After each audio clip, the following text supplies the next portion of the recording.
Midtown, Manhattan.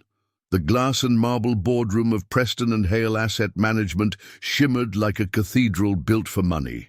Sunlight spilled through floor-to-ceiling windows, bouncing off polished mahogany and the gleaming stainless trim. It was Monday morning, 9:12 a.m., and the room smelled faintly of fresh espresso and expensive cologne. The digital wall clock above the door ticked with mechanical indifference, its red numbers burning into the silence. 8 hours remained until a board session no one in the room, not even the so-called interns, knew was coming. At the far end of the table, Senior Vice President Brent Rourke leaned back in his Italian leather chair like a king surveying his court. His suit was midnight blue, perfectly tailored, his smile practiced and thin. In one hand, he balanced his phone, scrolling without interest, and in the other, he held a steaming cup of black coffee. The 6 interns, seated around the long conference table, kept their eyes forward, notebooks open, pens ready, all except one, Malik Carter. Though here he was only Miles, the quiet intern with the discount suit, sat still in his chair, his posture precise, his eyes calm. His blazer was the kind sold on clearance racks, the kind that never quite fit at the shoulders. On his lap, an old leather portfolio rested, scuffed at the edges, the color faded by time. He looked ordinary, disposable, exactly how Brent Rourke wanted him to feel. "Well, well," Rourke finally said, his voice cutting through the room like a knife wrapped in silk. He didn't bother looking up from his phone. "Look what affirmative action dragged in." The words floated out casually, but they landed like stones in water, sending ripples of discomfort across the table. Several interns shifted in their seats, eyes darting anywhere but toward Malik. No one laughed out loud, but the silence itself was complicit.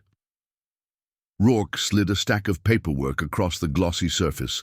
It skidded to a stop in front of Malik. Deliberate, dismissive. "Do yourself a favor, son," he added, eyes still glued to his phone. "Try to keep up. High school grads usually struggle with this kind of work." The jab was sharp, cruel, and efficient.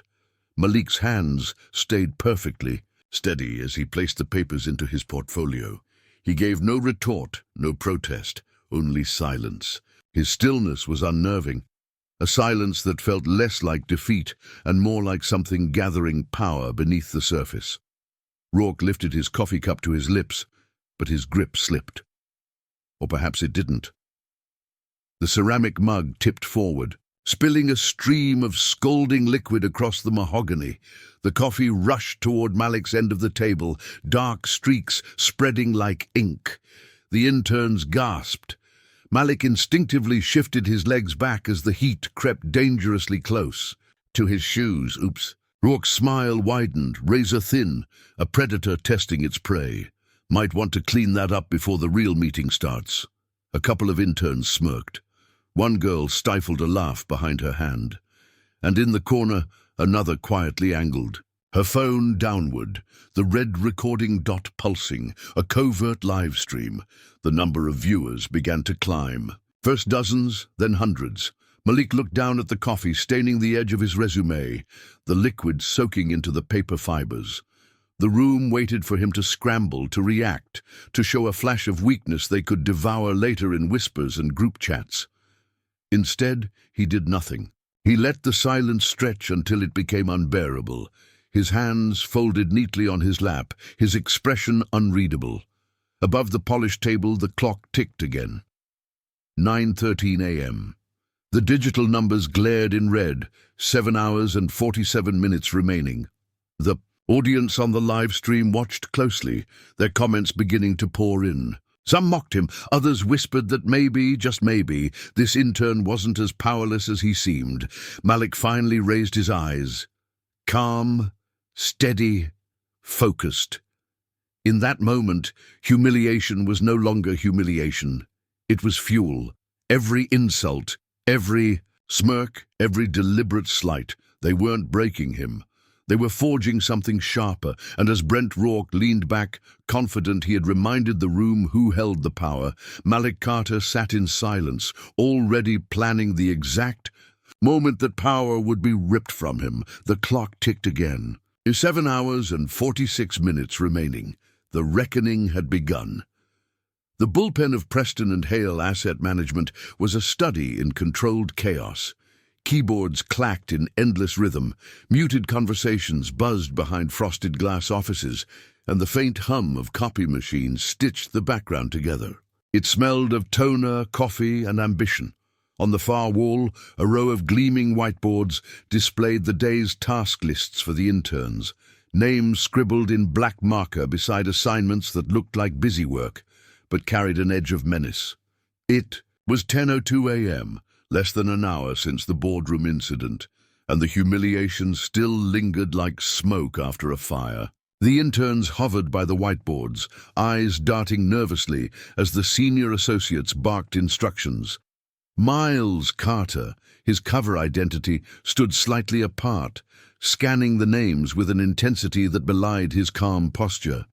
His name had been written at the very bottom of the board, not in black but in red. A circle around it, a warning. His assigned tasks, coffee runs, filing, supply closet inventory, copy room support. The kind of work that killed dignity by inches. To anyone else, it looked like routine hazing, but to Malik, every line on that board was a breadcrumb. He studied how assignments had been distributed, who was sent to mergers, who to restructuring, who got mentorship and shadowing opportunities. It wasn't random, it was systematic. Jennifer Walsh, Yale blonde, had been placed with the M&A team. Brad Patterson, the quiet Northwestern kid, was with restructuring. Every intern with a right school, right background pedigree had been fed to the high-value projects. Everyone else, first-gen kids, those with accents, and now Malik himself, were left with errands. The pattern wasn't just hazing. It was a blueprint of discrimination dressed up as corporate routine. "Don't screw this up," a voice snapped. Patricia Hayes, the executive assistant, didn't even look Malik in the eye as she shoved a thick binder into his hands. "These files go into archive storage. Color-coded, alphabetical, no mistakes. Rourke doesn't tolerate incompetence." She turned on her heel and vanished down the corridor, leaving the smell of her perfume in the air like a warning shot. Malik's eyes traced the whiteboard one last time. A story was already unfolding in front of him. Who was valued, who was dismissed, who was destined for the trash heap before the race even started. He took a breath, slow and steady, and committed every detail to memory. Across the bullpen, laughter broke out. Jennifer was perched on the edge of a desk, phone in hand, whispering into her microphone. The covert live stream hadn't stopped. The little red dot glowed like a heartbeat as viewers ticked upward by the minute. Malik knew this wasn't just office cruelty anymore. It was entertainment.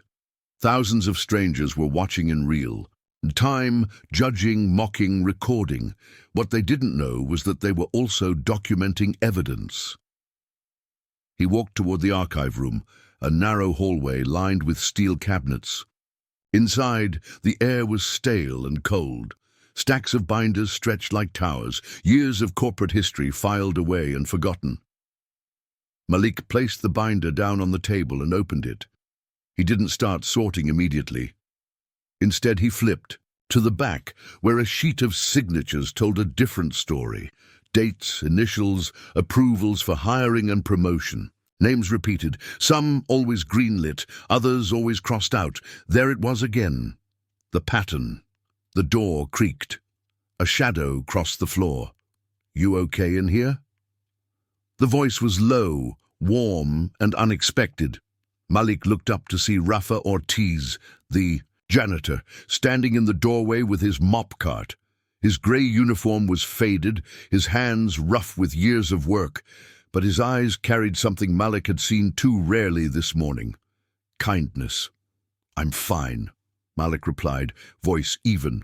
Rafa studied him for a moment, then shook his head. "No, I've seen a lot of interns come through here. Most quit after the first week. You," he tapped the side of his head, "you're different. You watch." Malik almost smiled. In his silence, he'd already been recognized. Rafa wasn't just a custodian. He was an observer of everything, invisible to executives, but present in every hallway, every break room, every conference cleanup. He had seen more than anyone realized. "Thanks," Malik said quietly. Before Rafa could say more, another voice pierced the stillness. Jennifer Walsh, phone still in hand, appeared in the doorway. Her lipstick-perfect smile didn't reach her eyes. "Still here?" she asked, her tone laced with mockery. "I honestly thought you'd run off by now. My followers think this is painful to watch. Maybe you should consider another career path." Her phone was angled perfectly toward Malik, the live stream capturing every second. Comments scrolled rapidly across the screen. "He looks lost. Not gonna last a day. LOL diversity hire." Malik straightened a stack of papers on the table with deliberate care, his movements precise, controlled. His silence made Jennifer shift uncomfortably. "What background would that be?" Malik asked finally, his tone calm but edged with steel. Jennifer blinked, caught off guard. "You know, something more practical, less academic." Rafa stepped forward, his voice firm. "The kid's doing fine work, maybe mind your own business." Jennifer rolled her eyes, but there was something fragile in her smile now, a flicker of doubt. She turned her camera back on herself, forcing a laugh, and left. Her viewer count had just spiked past 2,000. The door closed. Silence settled again. Malik placed the last file into the cabinet and shut the drawer. His face betrayed nothing, but inside, the humiliation had crystallized into something sharper, stronger. The live stream thought it was capturing weakness. What it was really capturing was evidence, and as the red numbers on the wall clock turned to 11:02 a.m., Malik knew the game had shifted. What Brent Rourke thought was harmless cruelty, what Jennifer Walsh thought was content, what the company thought was routine, was now being recorded, remembered, and weaponized. 7 hours until the board meeting. 7 hours until the storm broke. By early afternoon, the air in the Preston and Hale conference room felt refrigerated and hostile, like a museum display case built to preserve a single performance. The glass walls reflected rows of expectant faces. Junior associates braced to look brilliant by comparison, interns perched on the edge of their chairs, and senior staff drifting in as if they were here for a matinee. The blinds were angled to carve the sunlight into clean white bars across the table. At the far end, a projector hummed, its blue screen waiting like a stagehand behind a curtain. Brent Rourke arrived 2 minutes late with a smile that belonged on a billboard. He wore that Monday certainty that he owned the day. A dark handkerchief peeked from his breast pocket like a wink.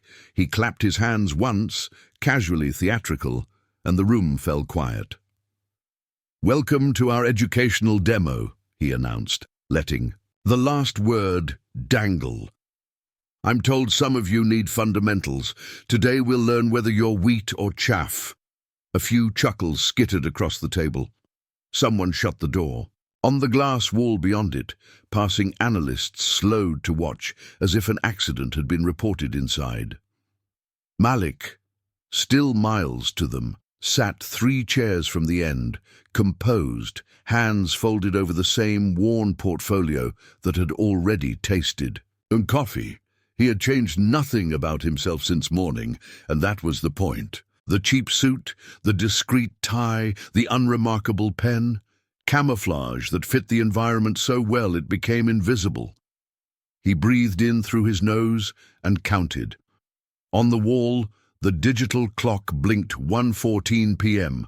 The red dashes cut the room. Into halves, Rourke tapped a clicker. A title slide popped up. "Core Concepts for Modern Finance." The font tried too hard. The second slide appeared with a swirl. ROI, anyone. Silence pressed down. Then Malik filled it. Return on investment, net profit divided by cost of investment, typically expressed as a percentage, he said, tone even. The formula can be adjusted for time, risk, and opportunity. Cost depending on context. Rourke's smile barely moved. Textbook. Cute. The clicker chirped again. EBITDA, earnings before interest, taxes, depreciation, and amortization, Malik replied. A proxy for operating performance that ignores capital structure, tax jurisdictions, and non-cash charges. Useful, but abusable.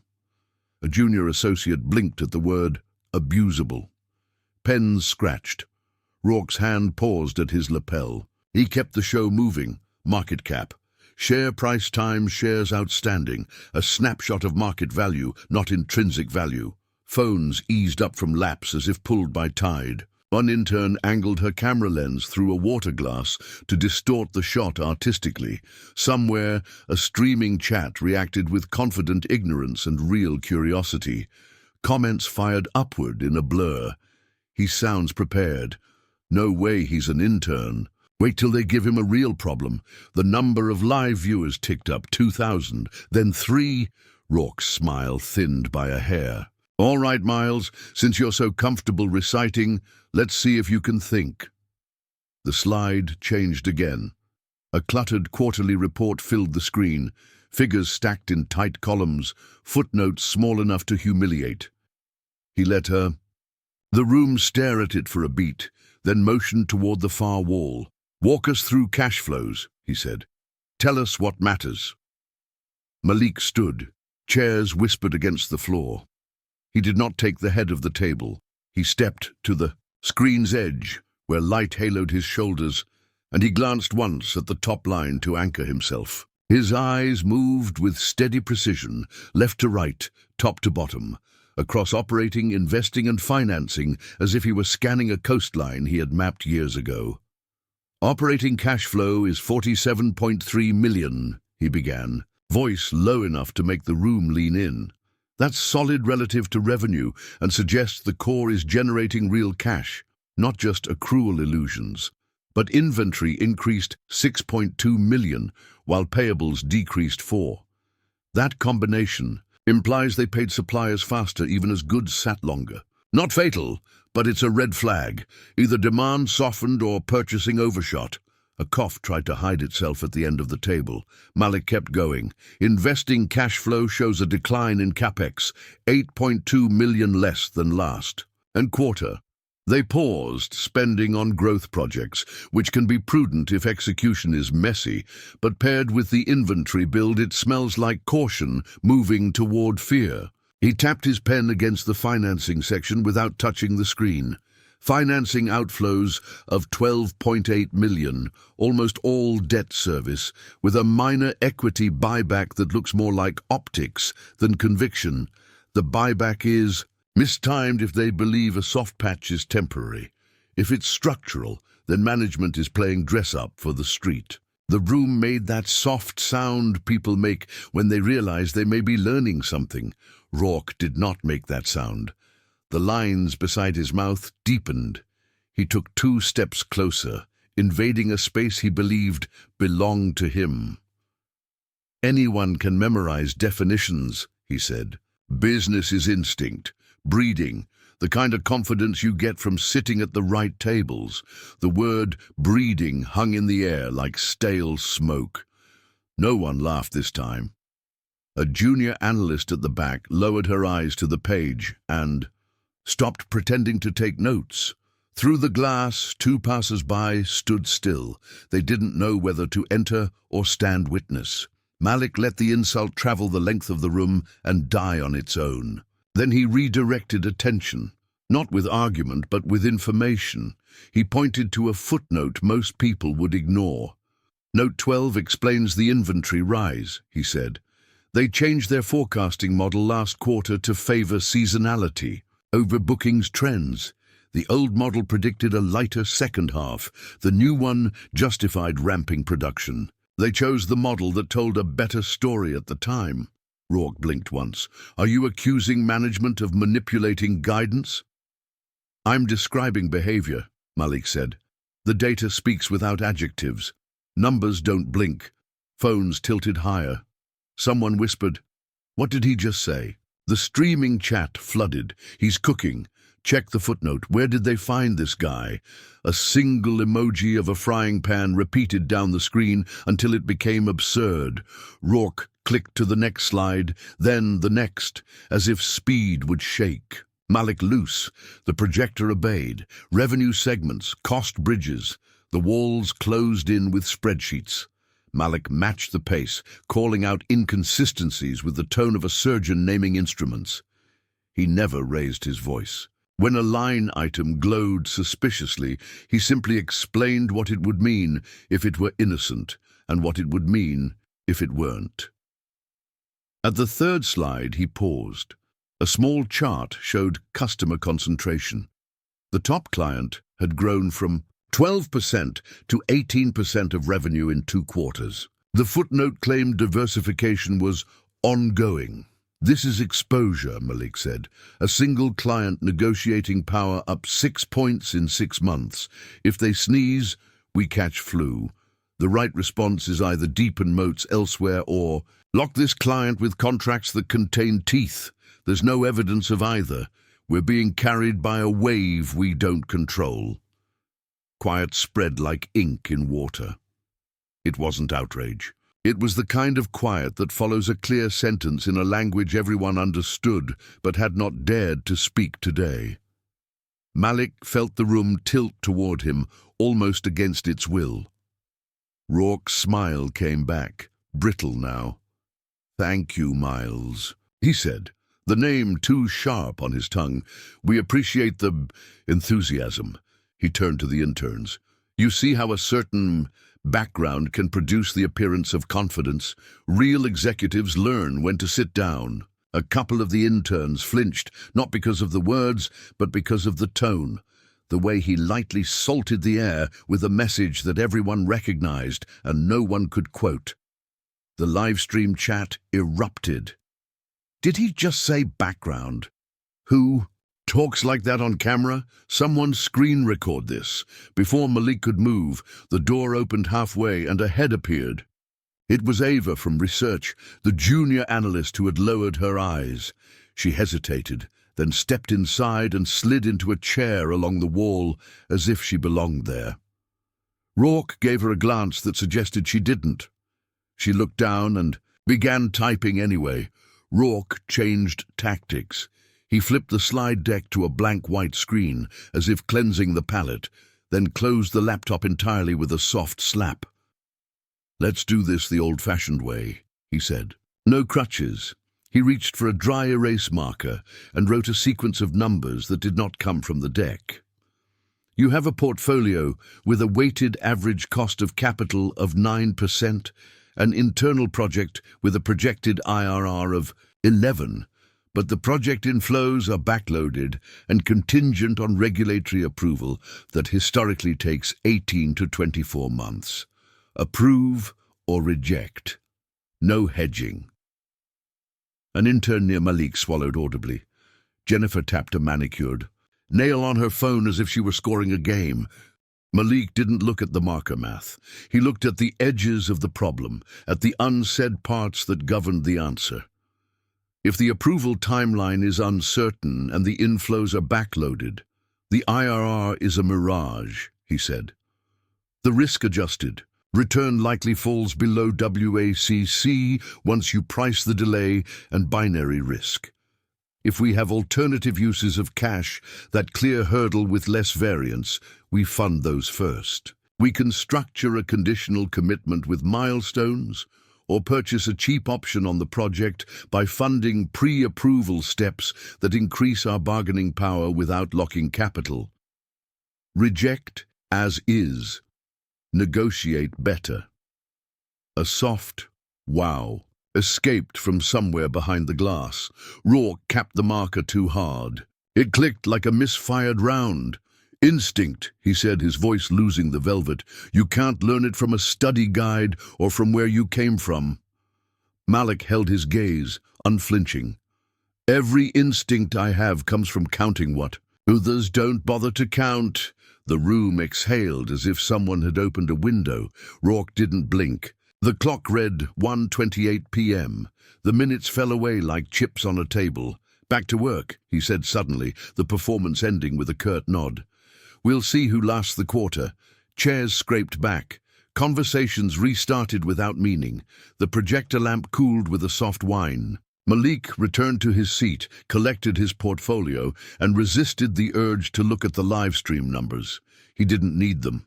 He could feel the audience now, the way you can feel a subway train coming long before the headlight appears. He knew the recording would be trimmed into clips, the insults looped, his analysis dissected by strangers who might never learn he had more authority than anyone else in the room.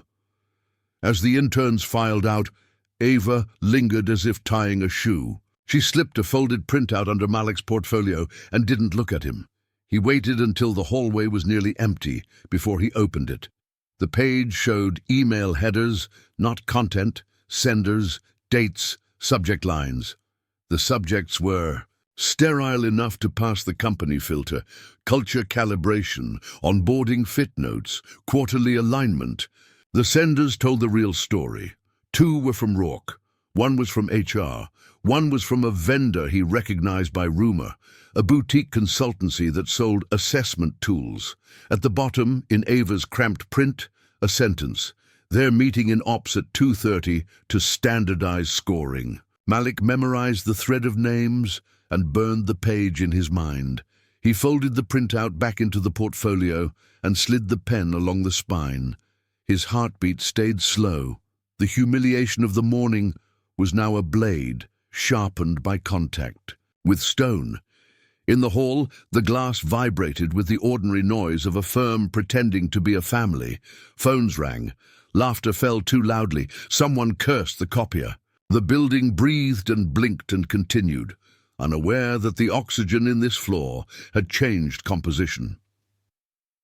Jennifer passed with her phone still in her hand, a forced laugh filling the space between beats. When her eyes flicked to Malik, there was a wrinkle of something new there, a question maybe, or the awareness of a camera pointed back at her. She glanced away first. Rafa pushed his cart toward the elevators, humming a tune that didn't belong to the office. He looked at Malik, once not long enough to draw attention, long enough to lift the corner of his mouth. It wasn't a smile. It was an acknowledgement between 2 people who had seen what others missed. Malik checked the clock again. 1:32 p.m. The red numbers rolled forward with no regard for human drama. Numbers didn't blink. Neither would he. He turned toward the ops corridor where the quiet meetings happened, the ones not listed on the calendar, the ones recorded only in the way people avoided eye contact afterward.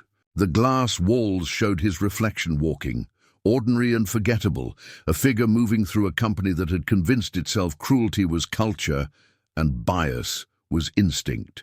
He walked like a man going for files. He walked like a man going to war. Outside, Manhattan roared. Inside, the next slide no one had prepared for was already loading. The copy room was a windowless tomb at the end of the 47th floor hallway, humming with the low growl of industrial printers. The fluorescent lights buzzed overhead, casting everything in a hard, sterile glare. Stacks of paper leaned like towers, their edges sharp enough to cut. Somewhere down the corridor, laughter carried, expensive suits enjoying inside jokes. Here, silence weighed heavier than concrete. Malik Carter, still miles to everyone around him, slid a stack of fresh documents into a filing cabinet. His movements were measured, deliberate, but behind the calm rhythm was an edge. Each binder he opened, each signature page he glanced at, was another fragment of a puzzle.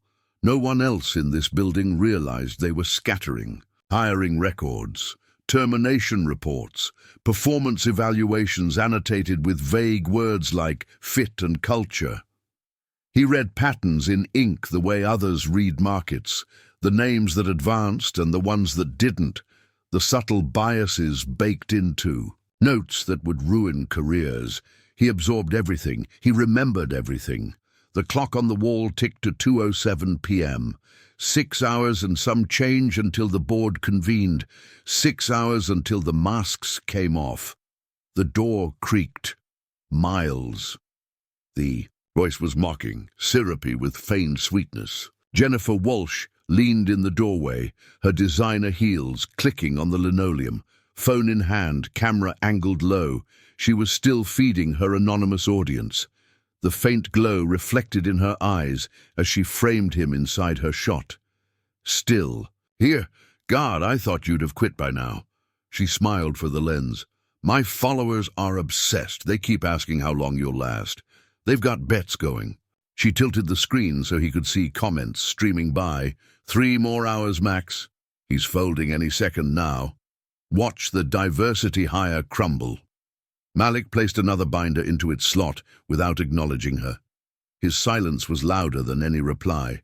Jennifer leaned closer. You should maybe, I don't know, try something more suited to your background. Something hands-on. Driving maybe, or warehouse work, real work. Her laugh was brittle, rehearsed.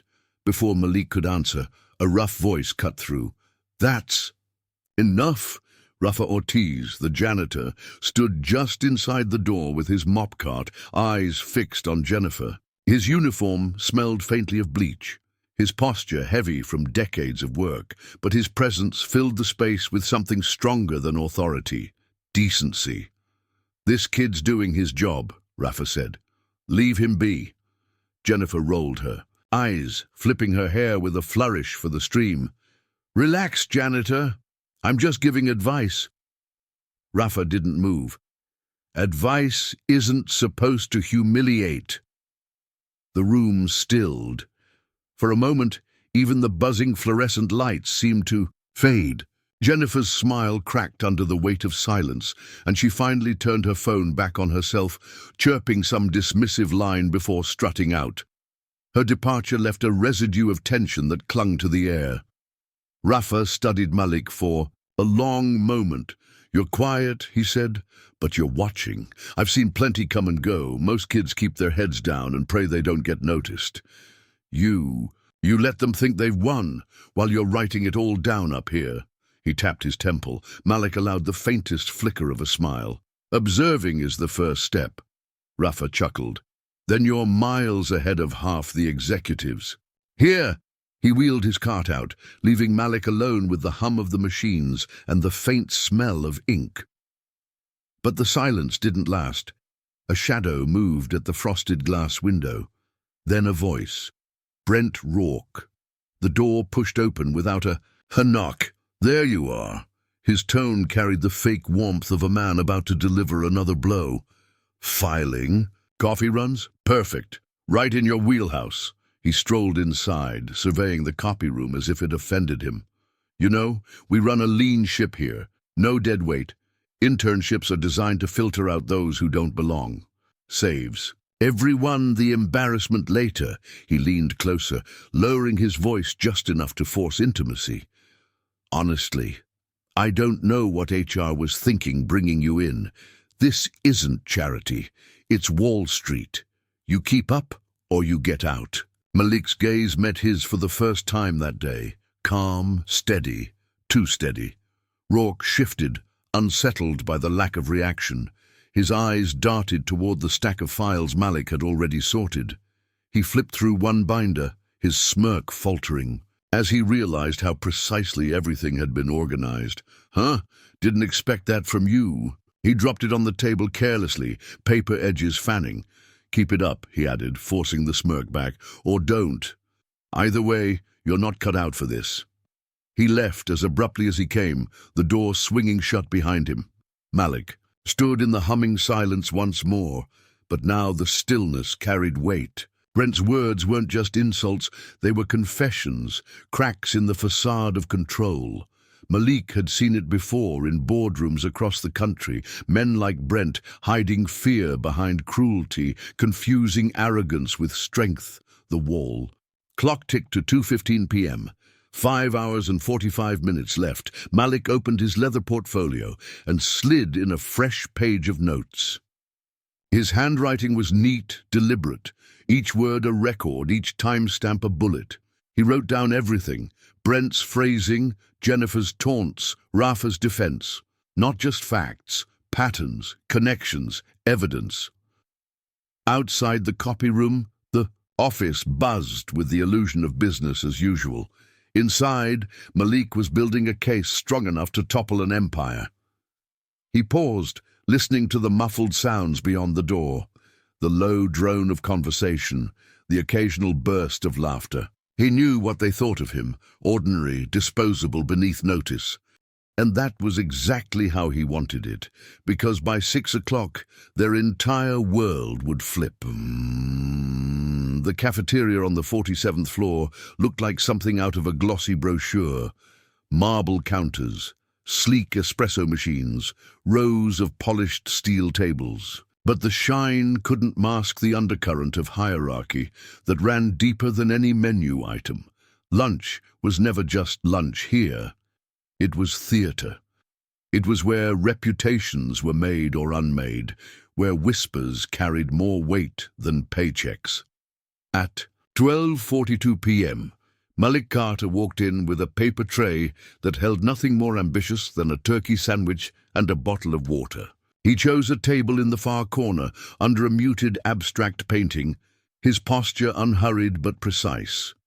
His cheap suit looked cheaper under the bright cafeteria lights. He unwrapped the sandwich slowly, as if he had nowhere else to be, though. The digital clock above the coffee counter reminded him otherwise. 5 hours and 18 minutes until the board meeting that no one else in this room knew was coming. Clusters of employees filled the space. Some interns huddled together, whispering like nervous sparrows. Associates in tailored jackets laughed too loudly, forks clicking against porcelain plates. At the far side, a small crowd orbited around Brent Rourke, who held court with the easy arrogance of a man convinced the stage was his. "I don't know what HR was thinking," Brent said, voice carrying farther than he realized, or perhaps exactly as far as he wanted. "We're not running a halfway house. We're running a financial institution.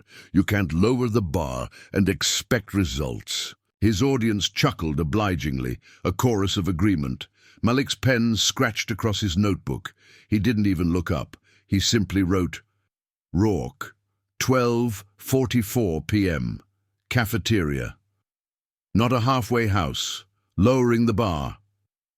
Each word was a brick in the wall he was quietly building. Sarah Chen, a department head, leaned forward at Brent's table, her voice low but clear enough to reach Malik's ears. "The board's diversity push is getting ridiculous. We need qualified candidates, not social experiments." Malik's jaw tightened, though his expression remained calm. He chewed his sandwich as if their words were nothing more than cafeteria. Noise.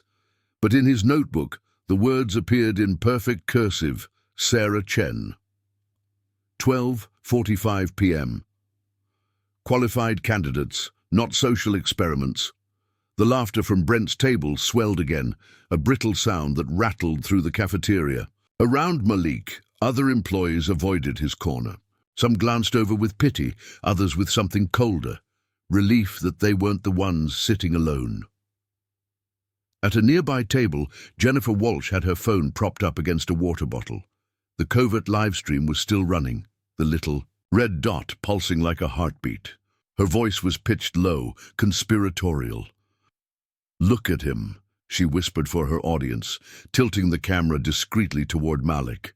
"Still trying to act like he belongs here. It's kinda sad." The chat exploded with comments. "He's delusional. Dead intern walking. Bro thinks he's undercover James Bond." The viewer count ticked past 7,000, but not everyone was mocking. Hidden among the cruel emojis were different comments. "Wait, why does he look so calm? Something's off. He's not breaking. This feels like a setup." Malik glanced once at Jennifer's reflection in the polished steel of the coffee machine. He saw her phone angled, saw the smirk on her face, and then looked away. His silence was deliberate, his composure unshaken. Every insult, every whisper, every frame of that live stream was becoming evidence, and he wasn't the only one noticing. Marcus Thompson, a security guard in a pressed Navy uniform, leaned against the far wall near the service exit. His eyes weren't On the interns or the associates, they were fixed on Malik. Something about the young man in the clearance suit didn't fit the role everyone else had cast for him. Marcus had worked in this building for 8 years. He knew the interns, wide-eyed, eager, desperate to impress. Malik was none of those things. His calm was too sharp. His silence wasn't fear, it was strategy. Marcus frowned. He remembered something. 3 months ago, he'd seen Malik, or someone who looked like him, walking these halls in a tailored suit, not as an intern, but with executives from Carter North Star Holdings. He'd asked about security protocols, about employee satisfaction surveys. It had been brief, forgettable, until now. As Marcus replayed the memory, Brent's voice cut through again. "Honestly," Brent said with mock weariness, "the girl can barely handle coffee orders. How's she supposed to understand financial instruments?" Laughter rippled. Malik wrote the words down verbatim, his handwriting elegant, steady, unaffected. Then his phone buzzed. He slid it out discreetly. A text flashed on the screen. "Board meeting moved to 6 p.m. sharp. All materials ready. Will you need the private elevator, sir? James." Malik's eyes flicked across the room before typing back, "No, regular elevator. Maintaining cover." He deleted the exchange instantly, the faintest trace of a smile ghosting his lips.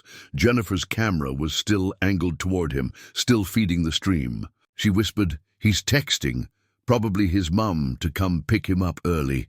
Her audience howled in the comments. Marcus narrowed his eyes. He wasn't sure what was happening, but he knew one thing. Malik wasn't who he said he was. At Brent's table, the laughter continued. At Jennifer's, the viewer count spiked past 9,000. And at Malik's quiet corner, the notebook filled with words that would soon become a weapon. The clock above the counter blinked 12:59 p.m., 5 hours and 1 minute until the reckoning, and, though no one realized it, the cafeteria had already shifted. Power was tilting just slightly toward the quiet man in the clearance suit, the man everyone thought was losing, but Malik Carter never played to win the moment. He played to win the war. The air on the 47th floor had shifted. You could feel it in the static of hushed conversations, in the sudden stiffness of people's smiles, in the way doors shut a little too quickly when Malik walked past. The morning's humiliations were supposed to have broken him. Instead, they had sharpened him, and everyone sensed it, though they couldn't name what felt different. At 2:37 p.m., Brent Rourke's office door clicked shut with a sound that carried like a gun chambering around. Inside, 3 people gathered, Brent himself leaning back in his leather chair like a king displeased with his court. Sarah Chen, her arms folded, eyes sharp and calculating, and Michael Torres, who kept checking his watch, eager to look anywhere. But at Brent, Patricia Hayes, the executive assistant, stood near the desk with a folder clutched in her hands. Her voice was all efficiency. "I've already drafted the paperwork. All we need are signatures, and HR will move to immediate dismissal." "On what grounds?" Michael asked. His voice was uneasy, too cautious for Brent's liking.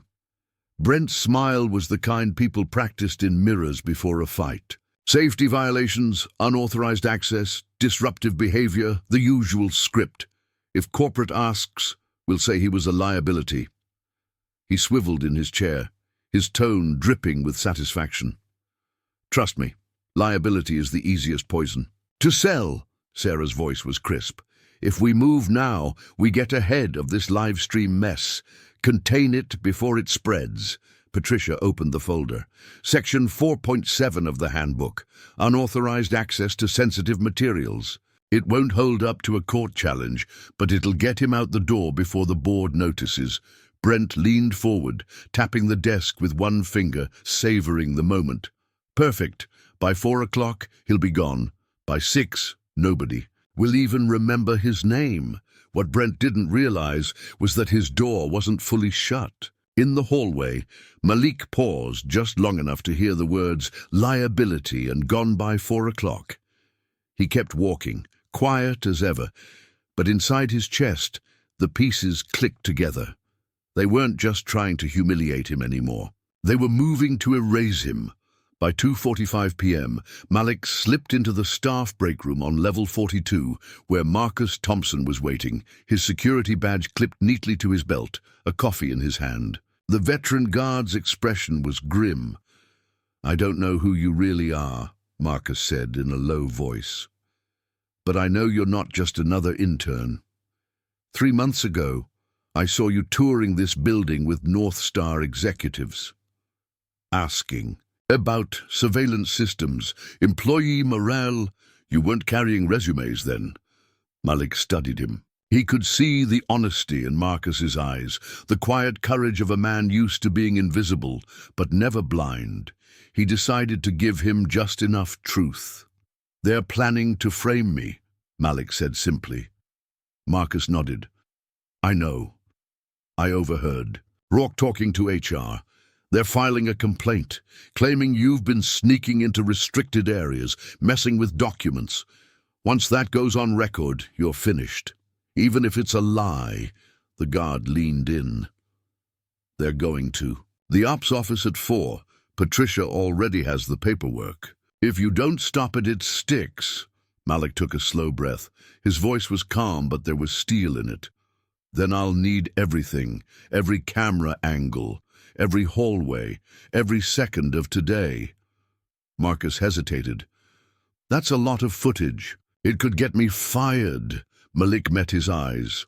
"Or it could change everything. You've seen what they do when no one's watching. Imagine what happens when the whole world sees it." Marcus held his gaze, then nodded. "I'll pull it. Cafeteria, conference room, Rourke's office too, but you better make it count." Malik's phone buzzed. A new text lit the screen. "Boardroom fully prepared. Legal team on standby. Are you ready, sir?" "James," Malik typed back. "Stay ready, 6 o'clock sharp." Then he deleted the exchange. Upstairs, the office was buzzing with rumors. Jennifer Walsh had been pulled aside by a compliance officer. Her live stream had drawn too much heat, too much attention. HR was scrambling to contain the hashtag already trending, Satters Preston and Hale bullying. Her hands shook as she tried to defend herself, muttering that it was just a joke, just content. But the comments flooding her phone told another story. "This is corporate hazing live. Somebody call a lawyer. This is evidence." Meanwhile, Brent prowled his office like a predator with prey already cornered. His plan was set. By 4 o'clock, Malik would be officially labeled a threat, escorted out by security, forgotten. He poured himself a drink from the decanter on his shelf, savoring the illusion of control. But outside his door, eyes were watching, phones were recording. The tide was turning, and he didn't even know it. At 3 p.m., Malik walked calmly through. The bullpen, binder in hand, every movement ordinary, forgettable. But in his notebook, the day's record was nearly complete. Every insult, every snicker, every discriminatory remark, time-stamped with surgical precision. His portfolio wasn't a prop anymore.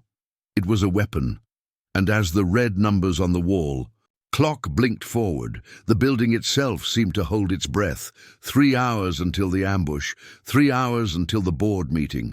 What Brent Rourke thought would be Malik's burial was about to become his own public execution. PM. The GWAD hum of Preston and Hale's 47th floor conference room was the sound of a storm gathering. Employees had drifted in under the guise of an emergency intern meeting, but nobody could ignore the odd electricity in the air. Associates lingered outside the glass walls, pretending to check emails while their eyes stayed fixed on the inside. Word had spread quickly. Brent Rourke was about to make an example of the intern. The long oval table gleamed under harsh white lights. At one end sat 7 interns, stiff-backed, trying to disappear into their chairs. Jennifer Walsh hovered near the corner, her phone tilted toward her lap, recording in secret since compliance had killed her livestream. Her audience hadn't gone away. She was just stockpiling new footage, raw and unfiltered, for later release. At the head of the table stood Brent himself, every inch the master of the stage. His silver tie pin caught the light as he scanned the room, pacing like a preacher before his sermon. Beside him, Sarah Chen and Michael Torres occupied seats of quiet complicity. Patricia Hayes, efficient as ever, carried a slim stack of folders, the termination paperwork, waiting for the right moment, and at the far side of the table sat Malik Carter, still wearing his clearance rack suit, portfolio resting neatly on his lap. He hadn't moved since sitting down.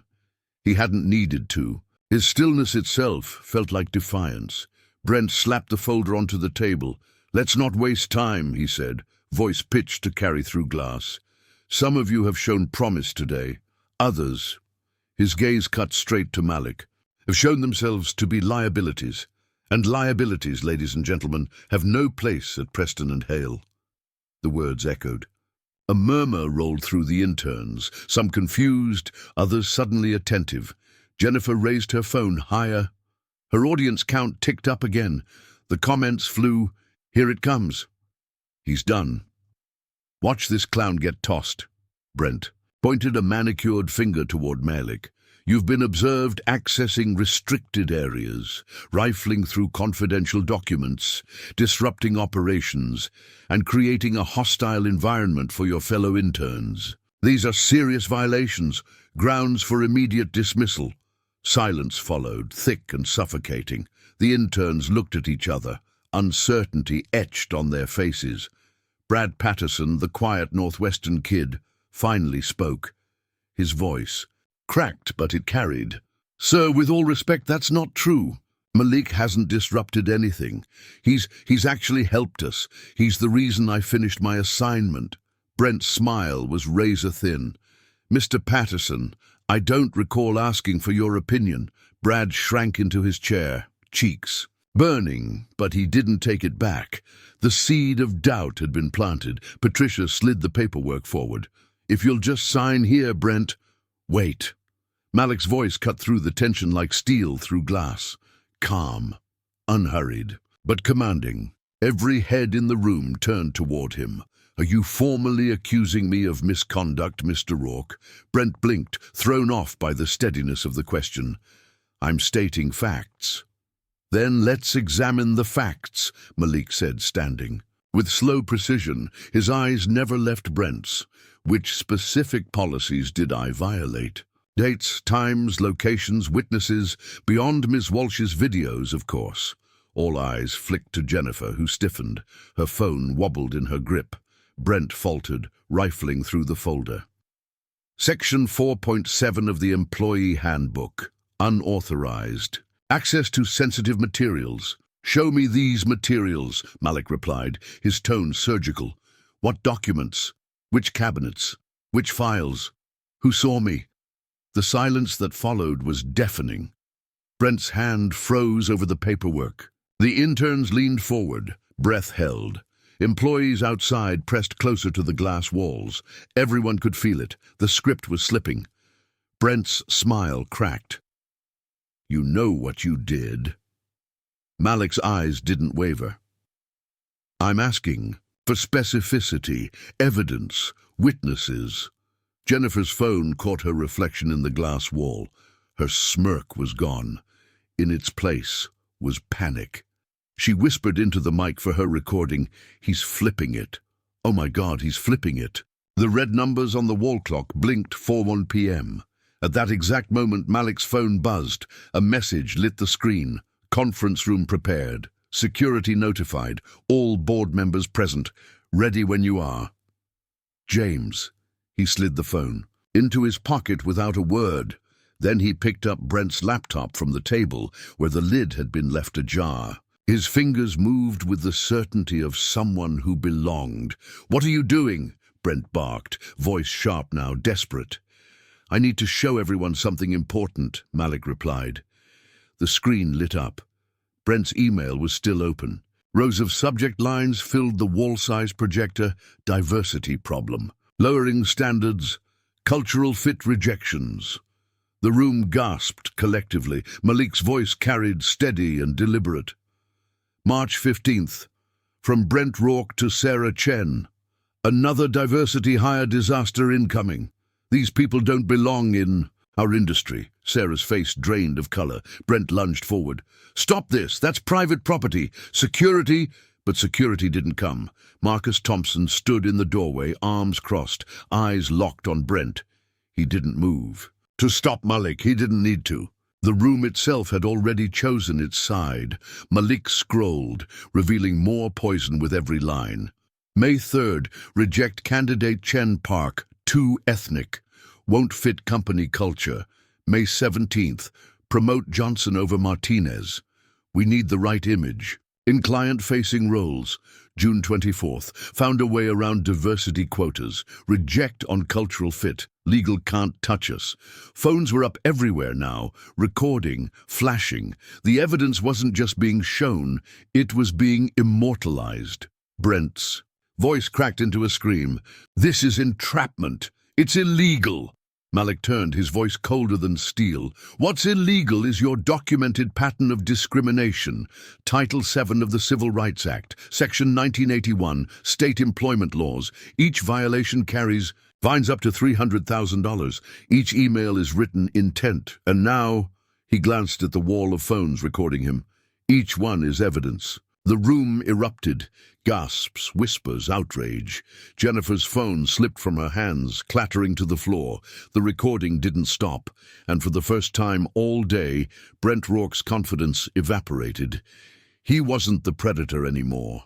He was prey, caught under the unblinking eye of the very people he had once dismissed. The clock on the wall read 4:05 p.m. 2 hours until the board meeting. 2 hours until Brent's world ended. The 47th floor of Preston and Hale had never felt so fragile. By 4:15 p.m., whispers ran like wildfire through the corridors, spilling out of conference rooms, buzzing across Slack channels, pinging in hushed text threads between associates. The name Rourke floated like smoke, thick with scandal. Inside the glass-walled room, the silence after Malik's revelations had stretched into something almost unbearable. Phones were still in hands, screens glowing, the evidence immortalized. In shaky recordings, every eye had seen Brent's words projected on the wall. Every ear had heard Malik cite federal statutes like an attorney in a courtroom. The SVP who once controlled the floor with swagger now sat slumped in his chair, color drained, sweat prickling at his collar. Jennifer Walsh crouched on the floor, scrambling for her phone. Her polished confidence had fractured, replaced by trembling fingers and wide, panicked eyes. She whispered into the microphone she thought no one noticed. Guys, I think I'm in trouble. This isn't funny anymore. Her audience, once laughing, now burned her alive in comments. You're finished. This is evidence against you, too. She was complicit. Through it all, Malik sat perfectly still, portfolio on his lap, eyes steady as stone. Every insult, every dismissal, every false accusation had been a stone thrown at him. Now those same stones had become the foundation beneath his calm. The door creaked. Patricia Hayes entered, carrying a thick binder. Incident reports already drafted. Names highlighted, HR jargon stamped across the top. Her brisk steps slowed as she saw the projector screen still glowing with Brent's emails. She froze, binder clutched to her chest. "Mr. Rourke?" she whispered. Brent snapped back to life, desperate. "Patricia, give me those reports. Now." But Malik rose, his voice sharp enough to cut through the entire room. "Ms. Hayes, before you hand him that, you should know the board is already convening upstairs. Everything that's happened today is about to be reviewed. Emails, live streams, CCTV footage, including any paperwork you sign your name to." Patricia's hands trembled.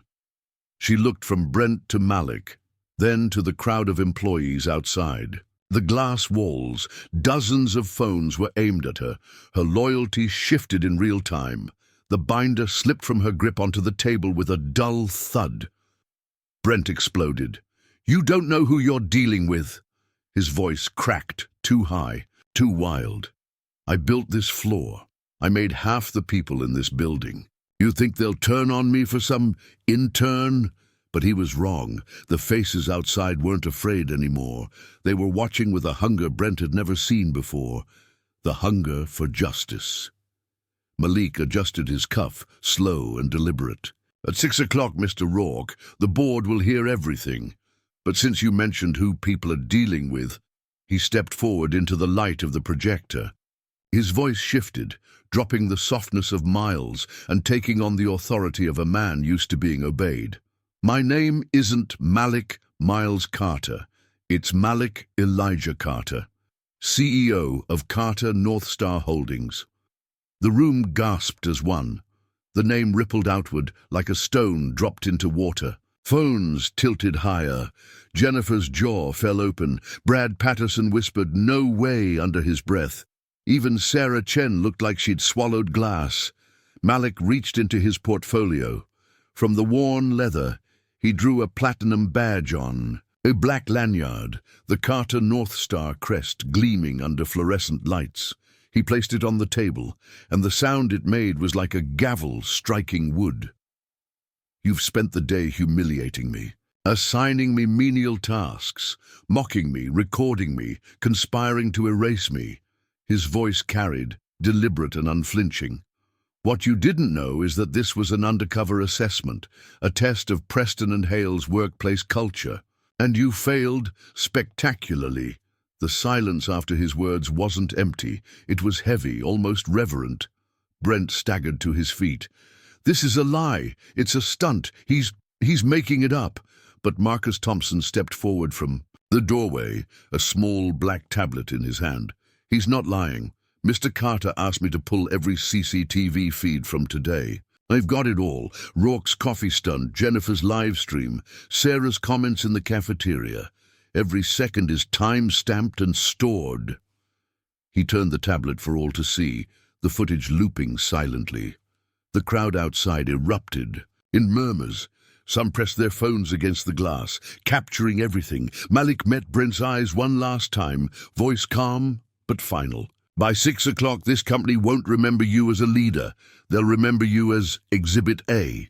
The clock on the wall read 4:28 p.m., 92 minutes until the boardroom doors opened, 92 minutes until the hammer fell, and, for the first time all day, Brent Rourke looked small.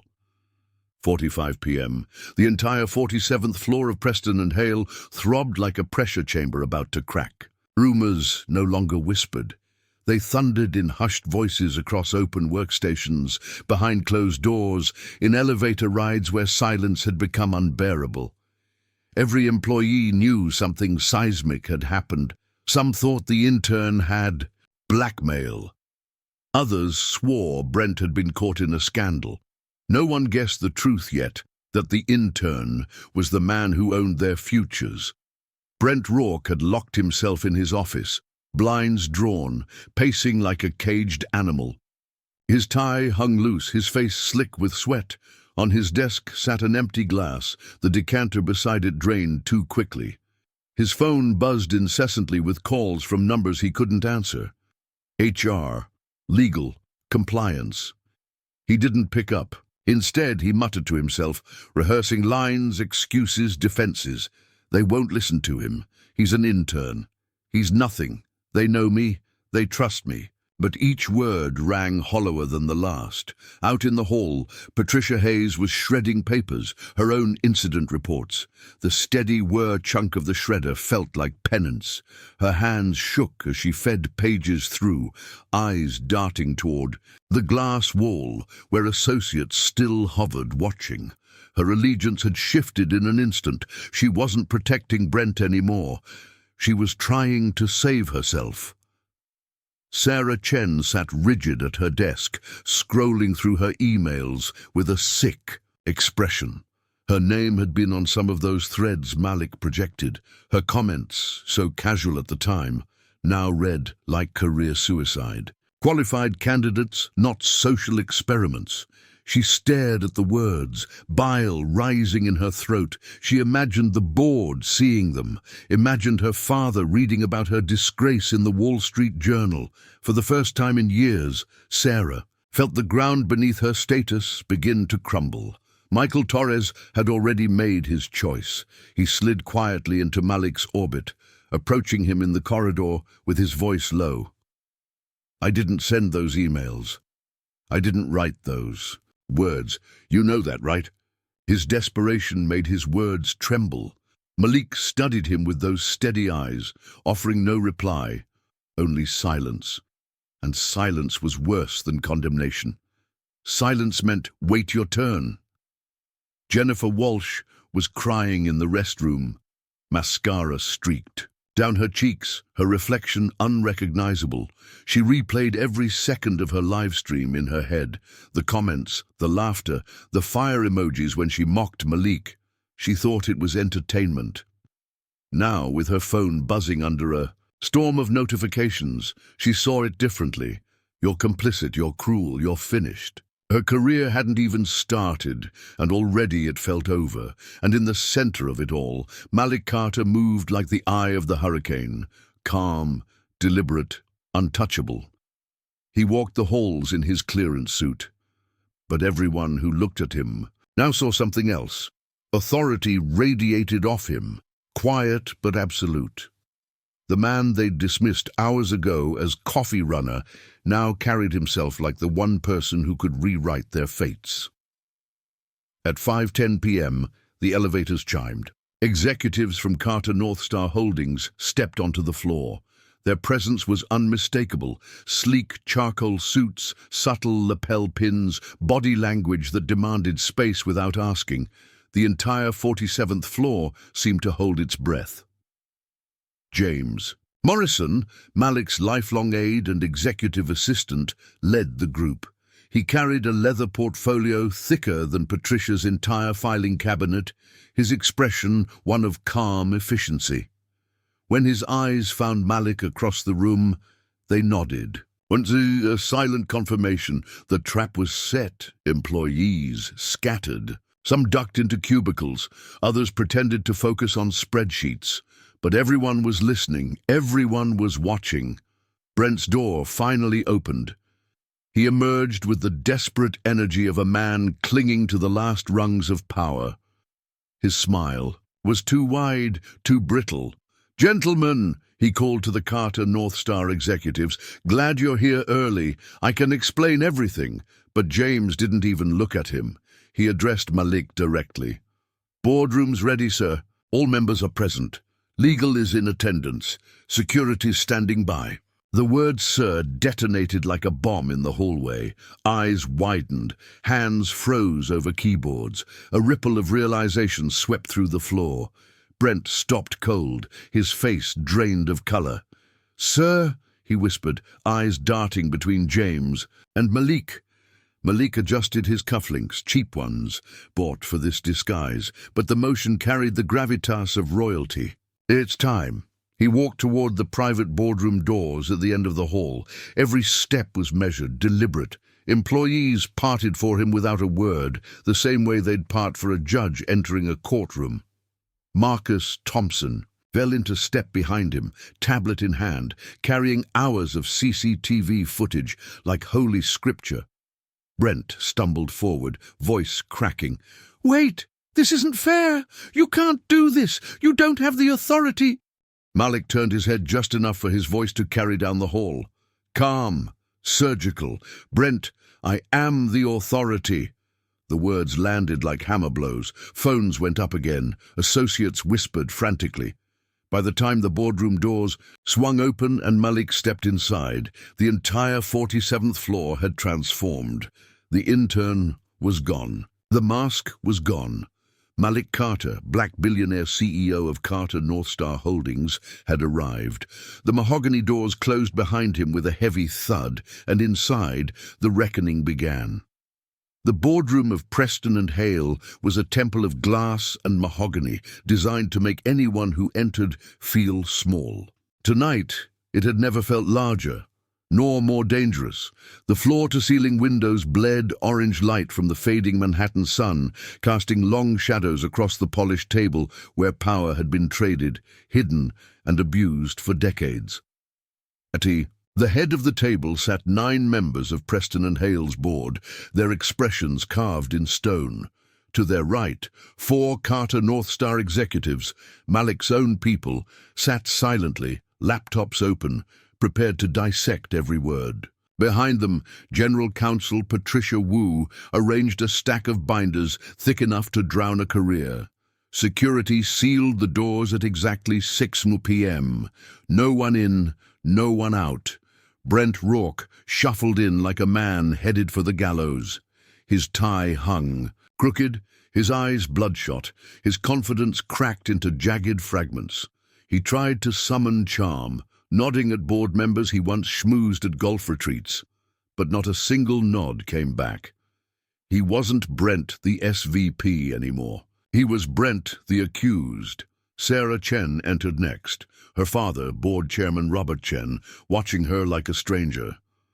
Michael Torres slid in quietly, trying to make himself invisible. Patricia Hayes clutched a notepad, though her trembling hands betrayed her. Jennifer Walsh sat furthest from the table, shoulders hunched, mascara streaking her cheeks, the remnants of an intern who had tasted power and choked on it. And then Malik entered. No cheap clearance suit this time. He wore a charcoal Armani Power, suit that seemed cut from shadow and authority. His movements were slow, controlled. The interns who had watched him carry coffee only hours earlier would not have recognized him. Here he was not Malik Miles.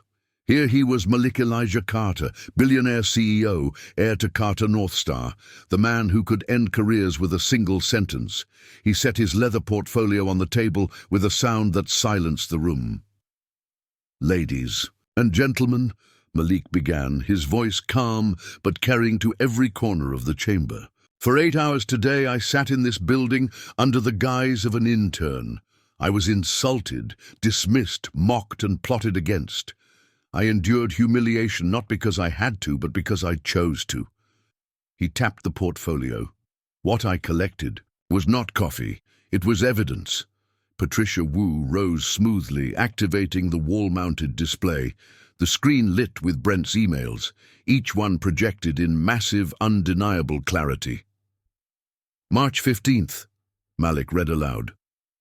"Another diversity. Our disaster incoming. These people don't belong in our industry." His voice was steady, but each word struck like a gavel. Sarah Chen shifted uncomfortably in her seat. Robert Chen's jaw tightened, disappointment etched into every line of his face. May 3rd, Malik continued, "Reject candidate Chen Park. Too ethnic, won't fit company culture." The words echoed. Sarah's head dropped. The shame was public now, irreversible. Brent leapt to his feet, voice breaking. "This is out of context. Everyone here knows corporate culture requires—" "Silence," Chairman Robert Chen snapped, his voice thundering across the room. "You'll speak when spoken to, Brent." The rebuke landed harder than any insult Malik could have delivered. Marcus stepped forward with his tablet. "We also have CCTV from today." He tapped, and the wall screen shifted. Video played, Brent accidentally spilling coffee toward Malik's shoes at 9:12 a.m., his smirk frozen in high definition. Gasps rippled through the room. Another clip, Brent sneering in the cafeteria about running a charity. Another, Sarah Chen laughing along. Another, Jennifer Walsh whispering into her phone, her live stream caption, "Watch this diversity hire struggle." Jennifer buried her face in her hands. Malik didn't gloat. He didn't need to. He simply stood, his presence commanding the silence. This is not about a spilled cup of coffee. It is about a culture that allows executives to belittle, to exclude, to destroy careers. Not because of merit, but because of prejudice. Patricia Wu turned a page in her binder. Legally, the violations are extensive. Title 7 of the Civil Rights Act, Section 1981, New York State Human Rights Law. Each email, each recorded act constitutes separate breaches. Estimated liability, 15 million annually, rising with every employee departure tied to hostile environment claims. The numbers landed like bombs. Board members shifted, their composure cracking. Malik's voice cut through. Preston and Hale earned 23 million in profit last year, 15 million of that gone. Not because of the market, not because of strategy, because of men like Brent Rourke. Brent's mask finally shattered. He slammed a hand on the table. You think you can destroy me? I built this place. My clients follow me, not some diversity officer playing dress-up as an intern. But no one moved to support him. His allies, Sarah, Michael, Patricia, sat frozen, each calculating their own survival. Robert Chen leaned forward, his voice heavy with authority. Mr. Rourke, you have shamed this firm. You have cost us not only money but reputation. You are hereby terminated for cause, effective immediately. The words struck Brent like a bullet. His mouth opened, but no sound came. Security moved. Behind him, firm hands gripping his arms. Malik's gaze never wavered. And let the record show, he said softly, that this wasn't entrapment. This was exposure. You revealed yourself when you thought I was powerless. That is the truest test of character. The room fell into stunned silence as Brent was led away, his protests muffled against the heavy boardroom doors. Jennifer sobbed, quietly. Sarah Chen sat hollow, her career in ashes. Patricia Hayes signed her own transfer papers with shaking hands, and Malik Carter, calm as ever, looked around the boardroom, the empire his family owned, now reshaped by truth. This, he said, is only the beginning. The clock on the wall read 6:47 p.m. The reckoning had arrived.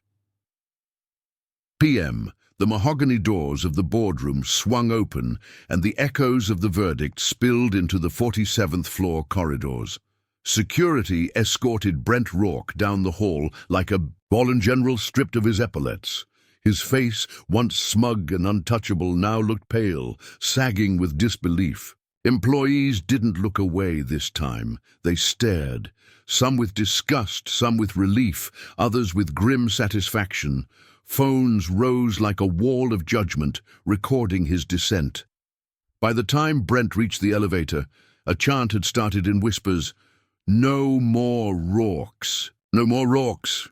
It wasn't loud, but it spread like fire in dry grass. For years, Preston and Hale's employees had swallowed humiliation in silence. Tonight, silence was over. Jennifer Walsh trailed behind, sobbing, her once polished image smeared with mascara and regret. Her phone buzzed endlessly with notifications, the live stream she'd once thought harmless, now weaponized against her. Every comment a blade. "This is bullying. You ruined yourself." Consequences. She pressed her face into her hands, wishing she could erase the day from existence. Sarah Chen walked slower, her eyes fixed on the ground. For the first time in her gilded career, her father hadn't shielded her. Robert Chen had turned his back in the boardroom, and the weight of that shame pressed on her like stone. The words from those emails still clung to her like chains. Not qualified, too ethnic, doesn't belong. Words she had laughed at when Brent spoke them, words that now defined her betrayal. Patricia Hayes followed stiffly, a shadow of efficiency, shattered. Her perfect bun had loosened, her hands shook. Everyone on the floor knew she'd helped draft the fake dismissal paperwork. She could feel the glares piercing her, every whispered accusation latching onto her like a brand. For once, she had no binder to hide behind. And above it all, the media storm ignited. By 7:10 p.m., hashtags had taken flight across Twitter, LinkedIn, TikTok, and even mainstream news feeds. Jashu's Preston and Hale bullying. Carter unmasked. Justice in the boardroom. Screens in the bullpen lit up with headlines. Black billionaire CEO exposes racism from inside his own company. Undercover at Preston and Hale, the day an intern turned out to be the boss.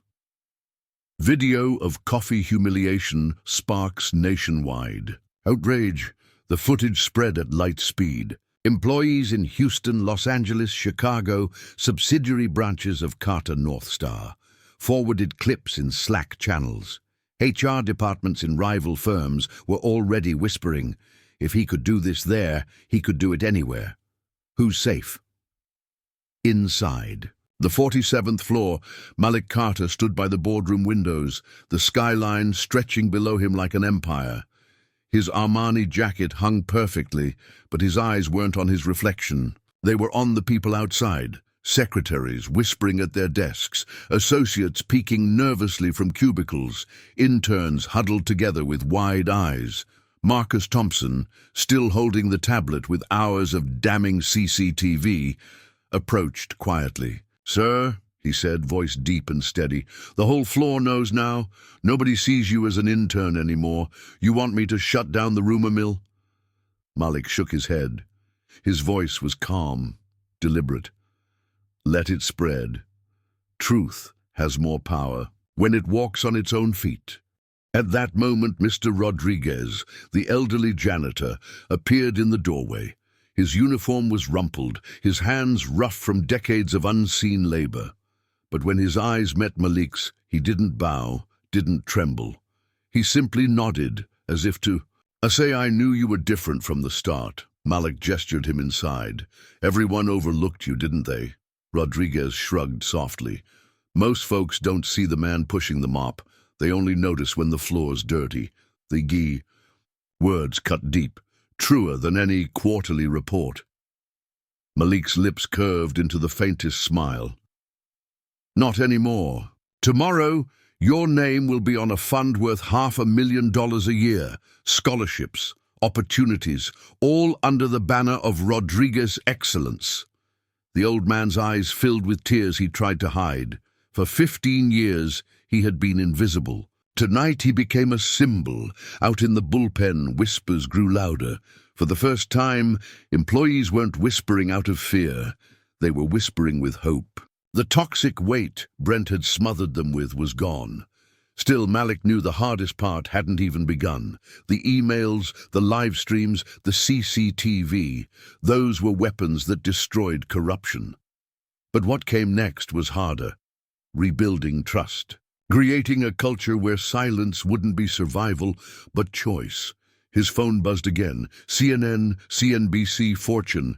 Every outlet wanted him now. He silenced it and turned to James Morrison, who stood at his side like a sentinel. "Prepare a statement for tomorrow morning," Malik ordered. "Not about me, about them." He gestured toward the bullpen, toward the employees who were still, buzzing with disbelief.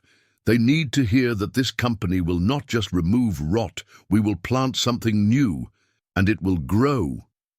James nodded, already typing. Behind them, the elevator dinged. Security ushered Brent, Jennifer, Sarah, and Patricia out of the building like exiles, their careers crumbling with every camera flash. Reporters were already outside, microphones raised, questions fired like bullets. The four of them had entered. The day thinking they controlled the story. They ended it as villains in someone else's narrative, and Malik Carter, calm as a mountain, turned back toward the city with a quiet vow. "This," he whispered, "is only Act 1. The revolution hadn't ended with Brent's firing. It had only just begun." 13 p.m. By the time Malik descended to the lobby of Preston & Hale, the world outside had already changed. A wall of flashing cameras and buzzing microphones filled the marble atrium. Reporters pressed against velvet ropes as if they could claw their way inside. Security guards struggled to hold the line. Every lens was pointed toward the revolving doors, waiting for the billionaire who had played intern. For a single day and detonated an empire. Screens above the reception desk glowed with breaking news tickers. CNN ran the headline, "Black Billionaire CEO Goes Undercover, Exposes Racism at Wall Street Giant." CNBC followed with, "Carter, North Star's Malik. Carter, unmasks Preston and Hale scandal. The clips that had first lived in shaky intern live streams were now playing on loop, dissected by anchors, analyzed by panels, already immortalized as one of the most shocking corporate stings in American business history. Employees crowded the balconies overlooking the lobby. Some filmed, some simply stared, unable to comprehend the scale of what had unfolded above their heads. This wasn't just a company scandal anymore. It was a cultural earthquake. Outside, the four disgraced figures faced the blaze. Brent Rourke, once the golden general of Preston and Hale, looked gutted, clutching a briefcase no one believed contained anything but his broken pride. Reporters hurled questions like stones. "Mr. Rourke, did you write those emails? Do you regret calling? Diversity hires a disaster. Did you knowingly conspire to sabotage an employee?" His mouth opened and closed, words stuttering out, drowned by the tidal wave of flashbulbs and jeers. The swagger that once filled boardrooms had been stripped clean, leaving only a hollow man blinking against the light. Jennifer Walsh trailed behind, mascara streaking her cheeks, sobbing as microphones caught her every tremor. Social media had already branded her the cruel intern. Viral montages showed her laughing while Malik was humiliated, her TikTok comments tearing her to pieces. "It was just a joke," she whispered into the chaos, but the crowd swallowed it whole, unforgiving. Sarah Chen kept her chin down, but her father's shadow loomed heavier than the cameras. Robert Chen, chairman of the board, had refused to shield her this time. Her betrayal was etched into the emails, undeniable, permanent. She walked like someone sentenced to exile, knowing she would never step foot in these halls again. Patricia Hayes tried to keep her back straight, clutching her bag like a shield. But the cameras caught everything, the shaking hands, the pale skin, the guilt carved into her every movement. Her name trended alongside Rourke's, her years of quiet compliance suddenly her undoing. Inside, Malik waited. He didn't need to face the mob yet. His war wasn't with cameras or crowds, it was with the system itself. He stood in the lobbies, shadows watching the chaos unfold through the glass, his reflection overlapping with the storm outside. James Morrison appeared at his side, tablet in hand. "CNN wants a live interview tonight. 60 Minutes is calling. Half the Fortune 500 HR chiefs have already reached out. They want to know if you're planning to audit their firms too." Malik's lips curved faintly, not in amusement, but in calculation. "Good, let them sweat. Fear has its uses." Marcus Thompson stepped forward, his voice calm but weighty. "Sir, you've ignited something bigger than Preston and Hale. People are seeing themselves in this. They're flooding the feeds with their own stories. Janitors, analysts, secretaries, all talking about the moments they were humiliated or overlooked. They're calling it the intern test." Malik's eyes narrowed. The phrase hit him like prophecy. "The intern test," he repeated softly. "One day in disguise tells you more about a company's soul than a decade of reports." Upstairs, in offices still humming with nervous energy, employees were glued to their screens. They watched hashtags climb.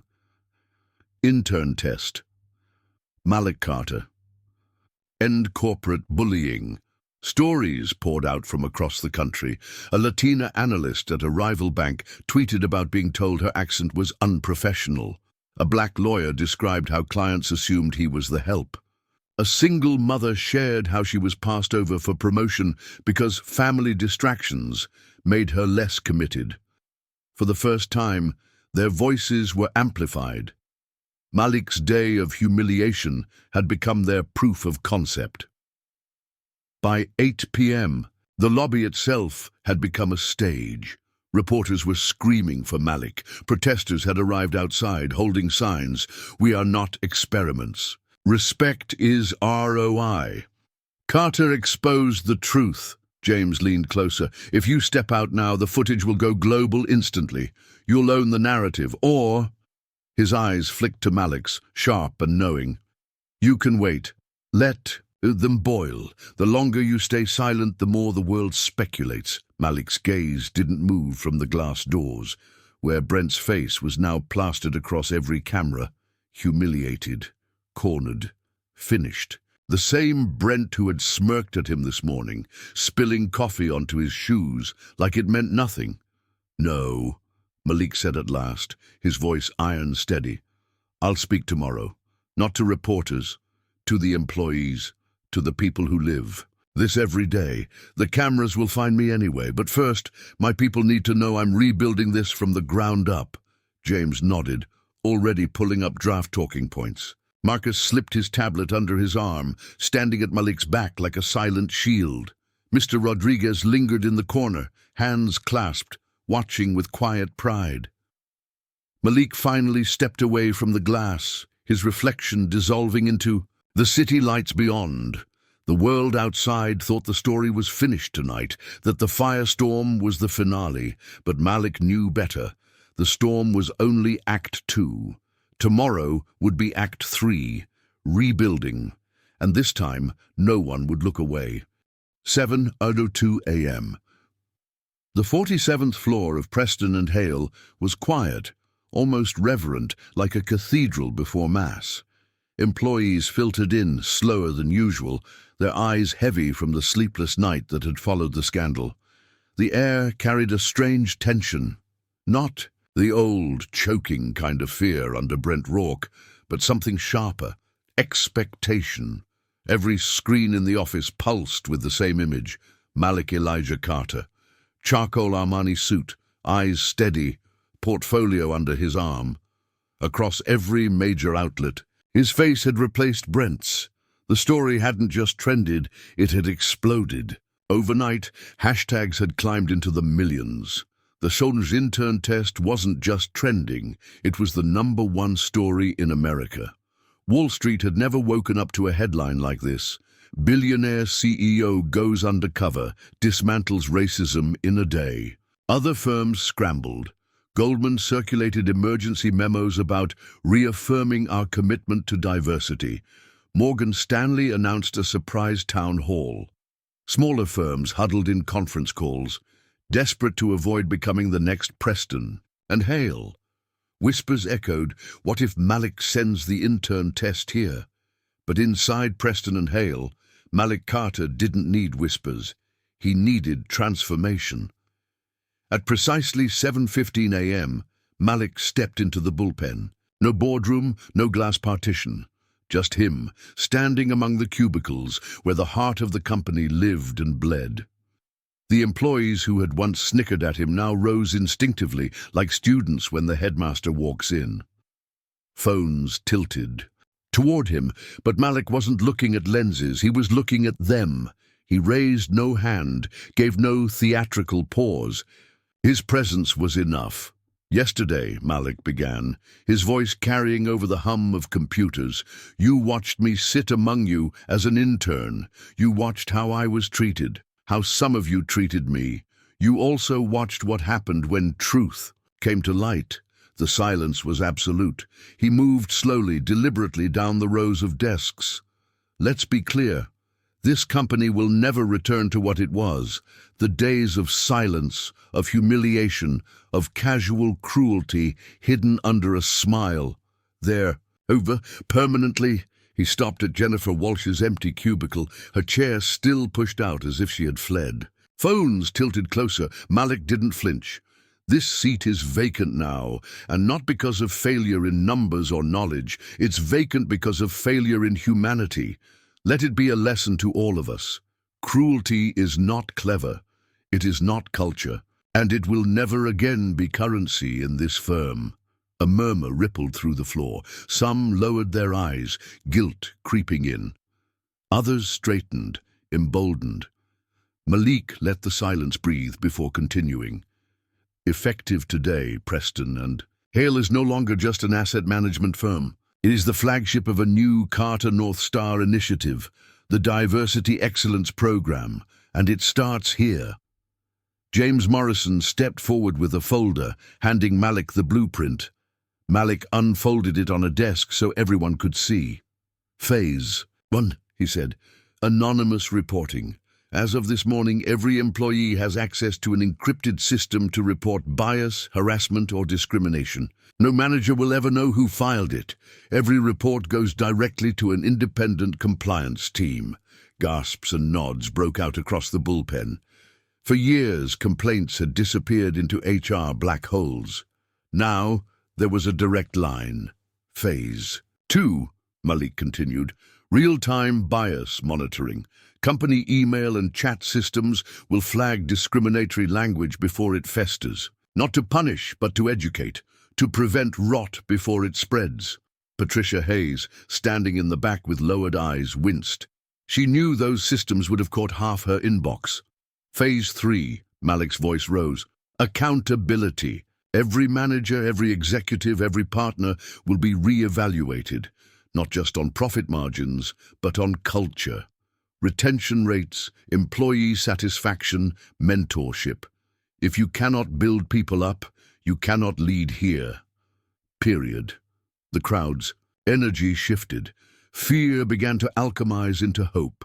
Heads lifted. Some even clapped softly, the sound catching momentum until the floor erupted in applause.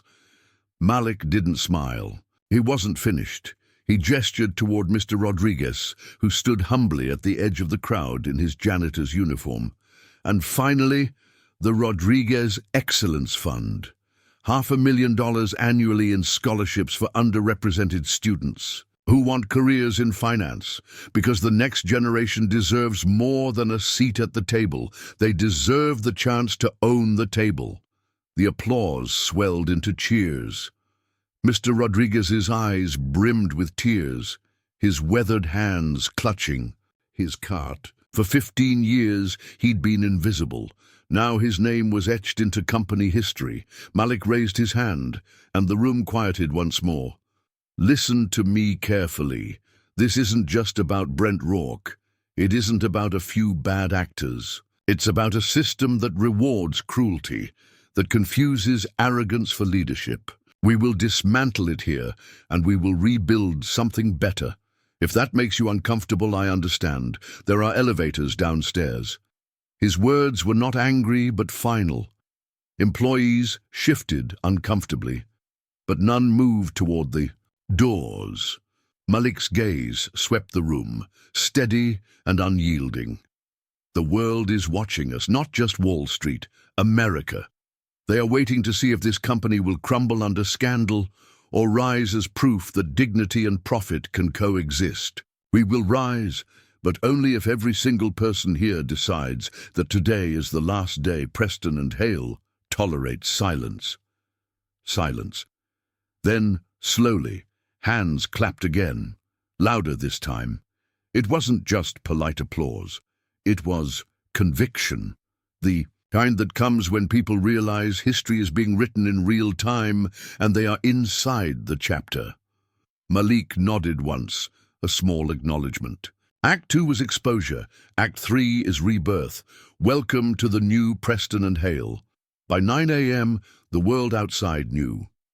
Malik's blueprint hit the press. The hashtag shifted from outrage to inspiration. Carter blueprint. Rise with dignity. Rodriguez Fund. Other firms scrambled harder. Politicians tweeted statements. Universities requested speaking engagements. Preston and Hale's stock, after plunging overnight, stabilized, then began to tick upward. Investors smelled something bigger than scandal, transformation, and Malik Carter, standing in the center of the floor where he had once been mocked, saw not the end of a war, but the start of a revolution. 1 year later, the ripple. The year had passed like a tide, slow at first, then unstoppable. New York's skyline glittered the same, but beneath its towers, the culture of Wall Street had shifted. The aftershock of Preston and Hale's reckoning had not been contained within one firm. It had ignited something far larger. On the anniversary of the Intern test, business schools called it a case study. Newspapers called it a revolution. Employees called it survival. The Rodriguez Excellence Fund had already awarded 83 scholarships. sending young men and women of color into finance internships with shields Malik never had when he first entered the game. Some of them walked into offices with worn shoes, thrift store suits, and family stories written in hardship. But unlike Malik's first morning undercover, their dignity wasn't up for debate. They entered companies knowing someone had cracked the ceiling above them. Inside Preston and Hale itself, the transformation was unmistakable. The air no longer carried the quiet dread of humiliation, but the hum of collaboration. Hallways, once ruled by whispers, were now filled with open laughter, spirited debate, and meetings where voices that had long been sidelined finally commanded attention. The walls of fear were gone, replaced by something radical for Wall Street: respect. Productivity numbers soared, employee retention doubled, satisfaction surveys jumped to record highs. Even the most cynical analysts had to admit the math worked. Diversity wasn't a burden.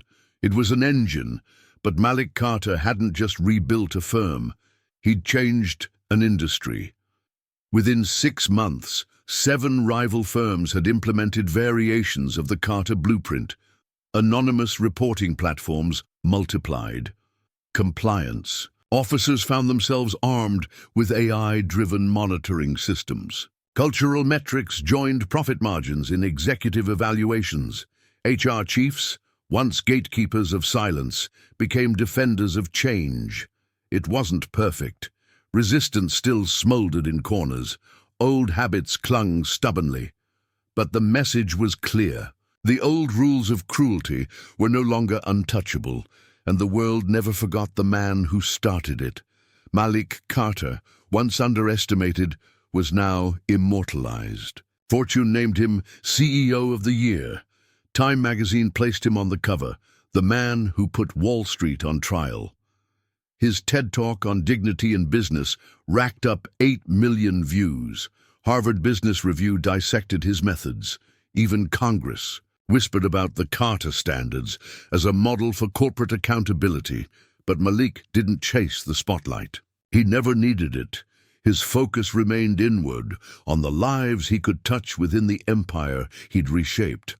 On a crisp spring morning, he returned to the 47th floor, the scene of his greatest humiliation, now transformed into the heart of his greatest victory. Employees greeted him warmly, no longer with fear, but with respect earned, not demanded. Brad Patterson, once a nervous intern who defended him in that fateful meeting, now sat proudly at his desk as a junior analyst. "Morning, Mr. Carter," he said with genuine admiration. Malik paused, smiled faintly, and replied, "Just Malik." In the corner office once belonging to Brent Rourke, the walls gleamed with new purpose. Gone were the heavy, arrogant symbols of dominance. In their place, photos of scholarship winners, charts of retention rates, framed employee testimonials. The office had become a shrine to progress, not ego. And what of the fallen? Brent Rourke's LinkedIn page sat frozen, his last position marked former SVP, Preston and Hale. No updates, no new roles. His name was now synonymous with arrogance, undone. At industry gatherings, people whispered his downfall like a warning, "Don't pull a Rourke." Sarah Chen had retreated into obscurity. Her father's disappointment had been sharper than any punishment. She resurfaced months later in a non-profit role, working with underprivileged youth. Whether redemption or escape, no one knew, but the arrogance that once wrapped her had evaporated. Patricia Hayes left corporate HR altogether. Rumor said she now worked as a community college administrator, humbled, quiet, forgotten by the power structures she once protected. Jennifer Walsh became the most surprising twist. Her viral humiliation had destroyed her internship, but her public apology months later went equally viral. Raw, unfiltered, full of remorse, she volunteered for workplace equity non-profits, recording videos warning young professionals about the cost of cruelty. "I thought it was just content," she confessed in one speech, "but content can crush a soul." Slowly she rebuilt, scarred, but not erased.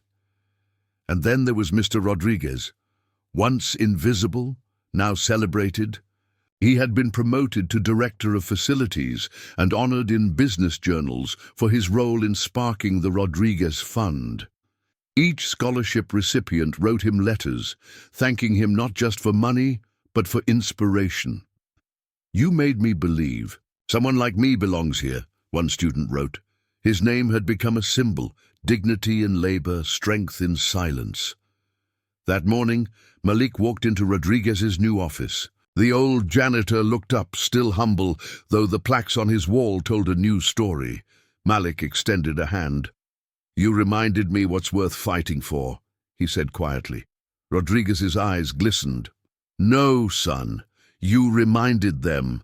The two men stood in silence for a moment, the skyscraper city buzzing beyond the glass, and Malik knew this was only the beginning.